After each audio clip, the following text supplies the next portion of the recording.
What's going on, YouTube? This is SG1 Sports, and we're going to give you our projected records for every Big Ten team and what the standings could potentially look like in this video. We've done individual videos for every team in the Big Ten and all of the Power 5, so you can go and watch those videos. We preview the schedule, give you a projected record, explain how we get to that projection, but here we're really just putting it all together and showing you again what those standings could look like. So we're going to start in the Big Ten East.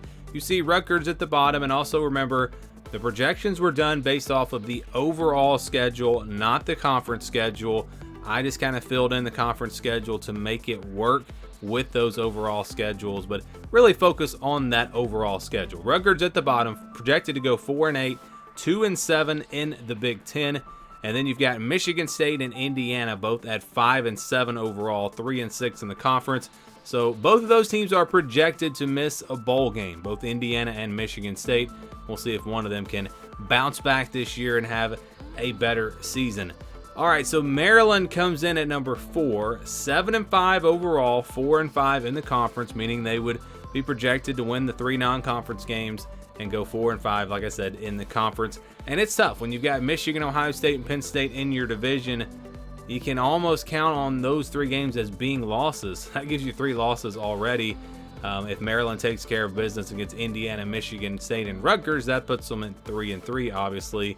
And then it really just depends on how they do against their opponents from the West. So, and this does give you a good idea of how tough the schedules are for some of these teams. You see Penn State and Ohio State both projected to go 10-2, 7-2 in the conference. And again, remember, this is all about the overall record, so it could be 10-2 for Ohio State and then 8-1. Let's say they lose to Notre Dame, and maybe that's how it shakes out.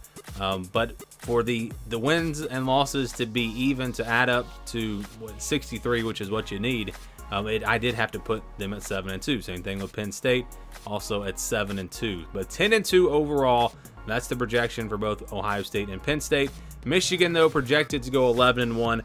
They've really just got the 2 games. Ohio State and Penn State, if they split those games, win every other game, they're going to go 11-1, and that would put them at 8-1 in the conference. So these are the projected standings.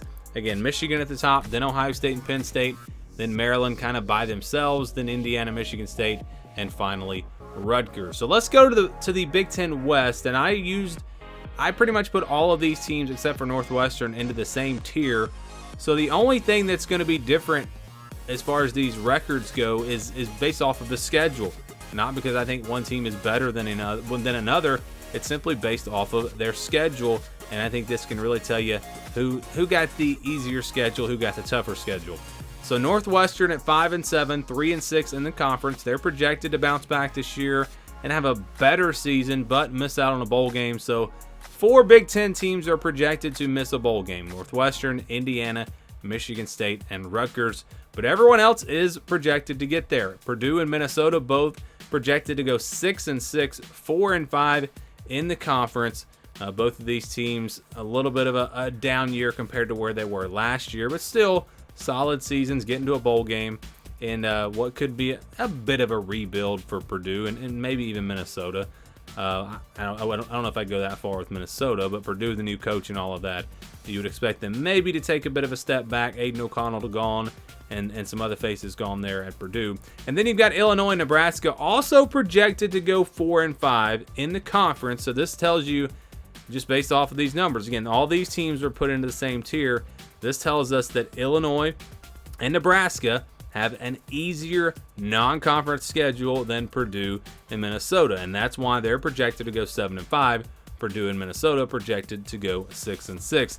Then you've got Iowa and Wisconsin at the top, and it's because they've got an easier conference schedule. That's why they're projected to go 5-4. Not because I think they're going to be better than Illinois, Nebraska, Purdue, and Minnesota, or because I've had them being better teams in the projection. It's all about the schedule. They have an easier schedule in the conference, and that puts them at 5-4. And if you're wondering about the ties, if there was a tie, I just gave the tiebreaker to whoever had home field advantage. So Wisconsin has Iowa at home this year, so that's why they're at the top. They have, I think, the easiest schedule, the best path to win the Big Ten West, just like Purdue did last year. And you can circle back to my videos last year. I talked about Purdue. I didn't necessarily think they were the best team in this division, but I picked them to win it because of their schedule. Wisconsin is that team this year, and Iowa is right behind them. So just based off of the schedules, Wisconsin and Iowa should be the favorites in the West, even if they aren't necessarily the top two teams. But it's very close, and it always is in this division. So Wisconsin projected to win this division, which would give us Wisconsin and Michigan in the Big Ten Championship. We'll see if it plays out that way. Again, these are not predictions. We're still a little ways away from doing any official predictions. This is simply a projection based off of the formula that we used. And if you want to see how we got this projection for each team, again, go back and watch those individual videos.